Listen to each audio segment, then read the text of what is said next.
no hay arrepentimiento. Estos hombres no eran hipócritas, porque un hipócrita no podría pararse delante de Jesús, ¿sí? Y no darse cuenta de que no, sí, Jesús, la verdad que sí, he estado engañando gente. Yo sé que a vos no te puedo engañar. No, había sorpresa en esta gente. Señor, Señor, pero no profetizamos en tu nombre y no servimos en la iglesia, ayudamos a mucha gente y no proclamamos que eras el Señor.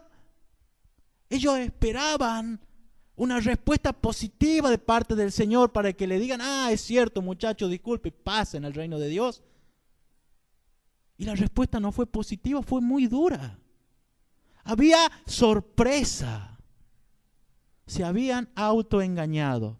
Pensaban que con leer la Biblia, ir a la iglesia y servir en una iglesia y profesar con sus canciones que Jesucristo es el Señor, que con eso ya tenían entrada asegurada al reino de los cielos. Se habían autoengañado. Sorpresa. La mayor sorpresa en el día del juicio no se la van a dar los ateos.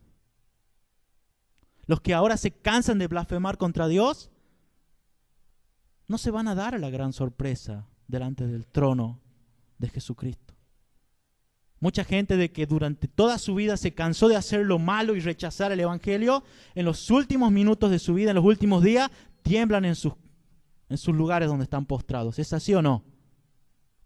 Me tocó más de una oportunidad ver los ojos llenos de terror de aquellos que no le quedan más que unos días o unas horas de vida, porque su conciencia les acusa. Vivieron todo el tiempo haciendo lo malo, negando a Dios en sus vidas, y de alguna manera pueden presentir que lo que le viene más allá no es nada bueno. Ellos no se van a dar la mayor sorpresa porque ya parten de este mundo sabiendo que les espera un destino feo.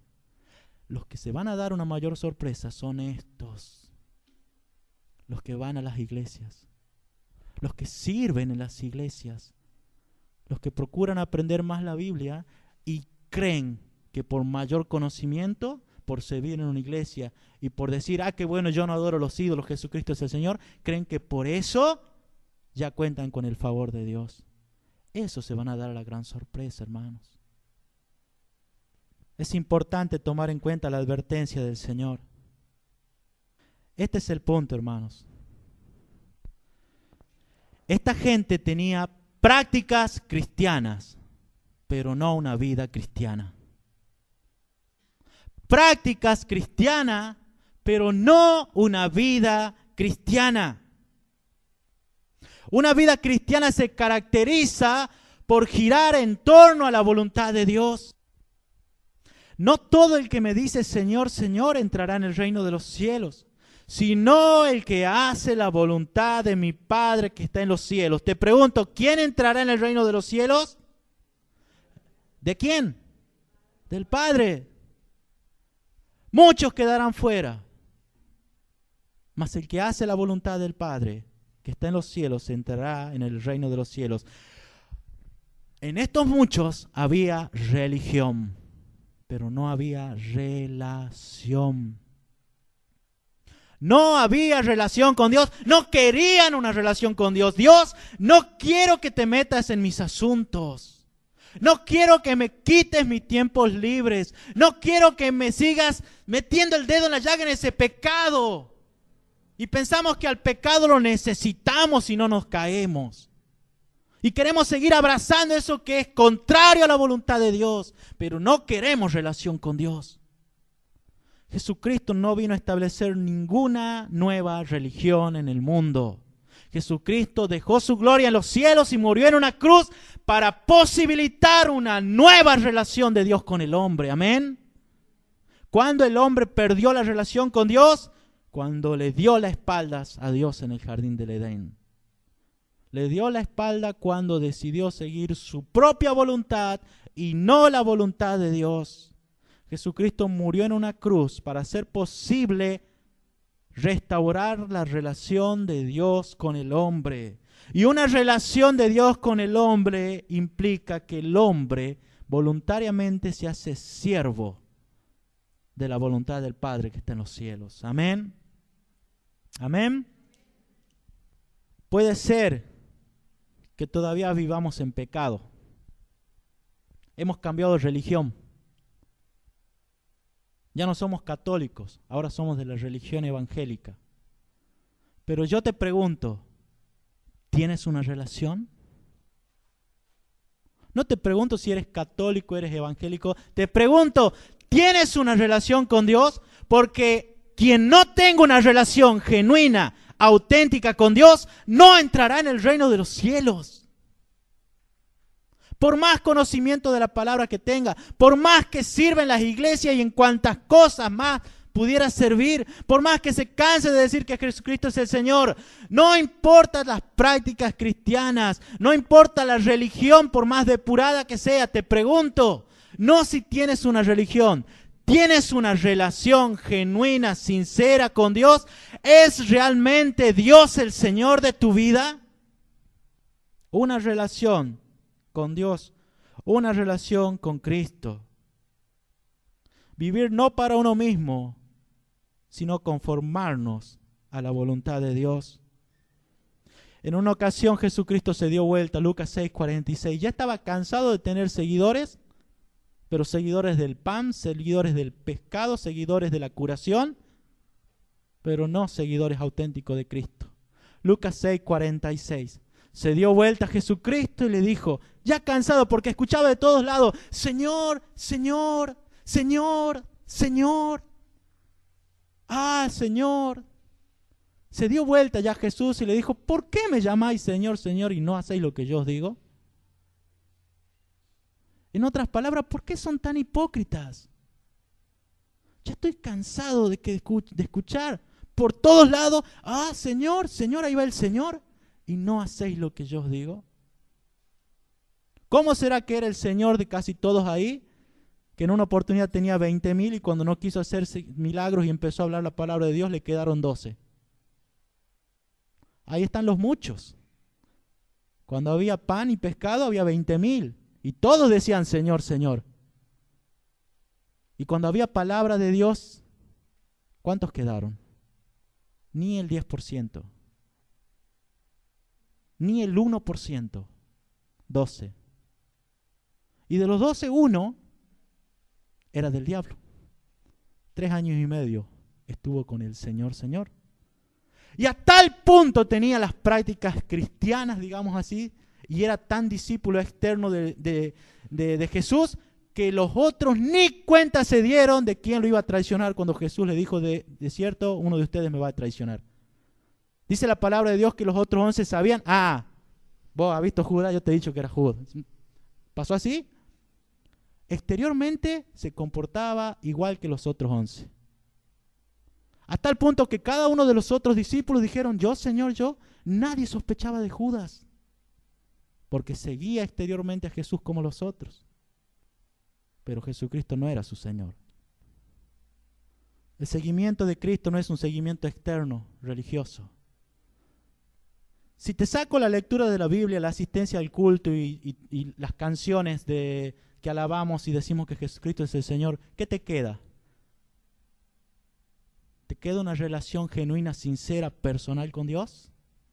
Si no tienes eso, no tienes nada. Nunca os conocí, le dijo Jesucristo. Nunca los conocí.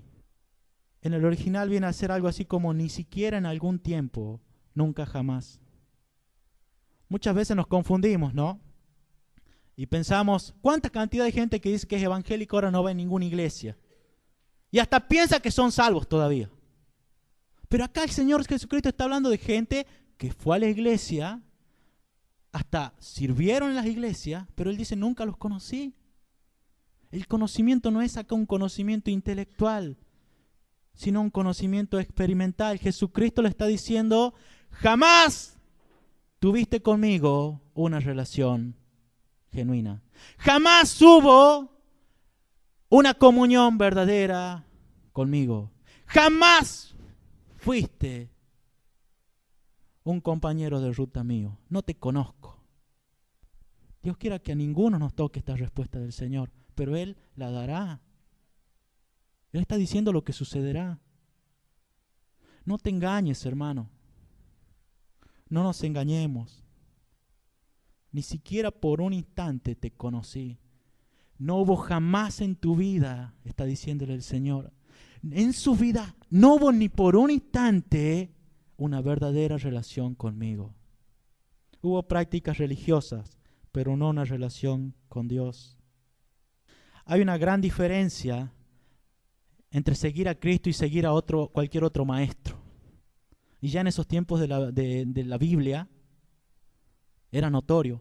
Cuando seguían a otro rabí o maestro, los discípulos se formaban voluntariamente alrededor del rabí o del maestro para aprender sus enseñanzas, para recibir las enseñanzas, acrecentar su intelecto, su conocimiento, ¿sí? Así, con las enseñanzas del maestro. Cuando Jesucristo vino, no solamente demandó de sus discípulos que se sentaran a recibir sus instrucciones y sus enseñanzas, sino también exigía obediencia exclusiva, absoluta, incondicional. Por eso Jesucristo no solamente esperaba disposición de escuchar sus enseñanzas y de aprender, sino también que el que me quiera seguir, que tome su cruz. A otro maestro, si querés, esto le decía Jesucristo, mira, algunos, Señor, te quiero seguir, listo, pero yo te advierto, a otros maestros solamente te van a exigir que prestes el oído, pero si me vas a seguir a mí, vos debes morir a vos mismo. Toma tu cruz. Ya no existís vos, ni tus deseos, ni tus planes. Pero tengo que ir a estar los últimos días con mi padre que está muriendo. Deja que los muertos entierren a los muertos. Ven y sígueme. ¿Es así o no? Es duro el Señor. Palabra dura es esta. Así se alejaron muchos. Por eso el camino es camino angosto y la puerta estrecha. No hay otro evangelio, hermanos. No hay otro evangelio. El único evangelio de Cristo exige no solamente que reconozcas a Cristo como un gran maestro, sino como el Señor. Amén. Juan 12:26. Si alguno me sirve, sígame. ¿Basta con servir? Ni hablemos de los que ni sirven, de los que no tienen ni el más mínimo interés en servir a Dios. Más lejos están todavía. Hablemos de los que sirven. El que me sirva, ¿cuál es la condición? Sígame. Sígame es estar o caminar en el mismo camino que otro. De hecho, Jesucristo le dice, el que me sirva, sígame. Y donde yo estuviere, que allí también esté el que dice ser mi servidor. ¿Saben dónde iba Jesucristo cuando estaba diciendo esto? A la cruz. De hecho, en el versículo de arriba dice, el que quiera salvar su vida la perderá. Y el que pierda su vida por causa de seguirme, ese la salvará. Si alguno me sirviere, ¿qué hará el Padre? Ahí en la cita.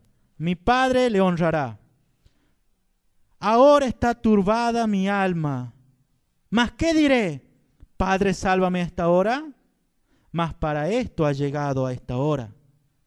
Padre, glorifica tu nombre. Entonces vino una voz del cielo, lo he glorificado y lo glorificaré otra vez. Jesucristo vino a este mundo, a esta tierra, no a hacer su propia voluntad, sino a hacer la voluntad del Padre. Amén. Allí cuando venían los discípulos después del encuentro de Jesús con la samaritana, Jesucristo les dijo que mi comida, ¿cuál era? Hacer la voluntad del Padre. En otra ocasión vinieron las hermanas, los hermanos y la madre de Jesús a buscarlos. Y entraron a donde Jesús estaba reunido con gente que escuchaba su mensaje y le dijeron, Maestro, ahí vino tu madre y tus hermanos a buscarte. ¿Y qué le respondió Jesucristo? ¿Quién es mi madre? ¿Y quién es mi hermana? ¿Y quién es mis hermanos? Señaló a la gente que estaba escuchando, les dicen, ellos son mi madre, mis hermanos y mis hermanas. Todo aquel que hace la voluntad del Padre, ese es mi hermano, mi hermana y mi madre.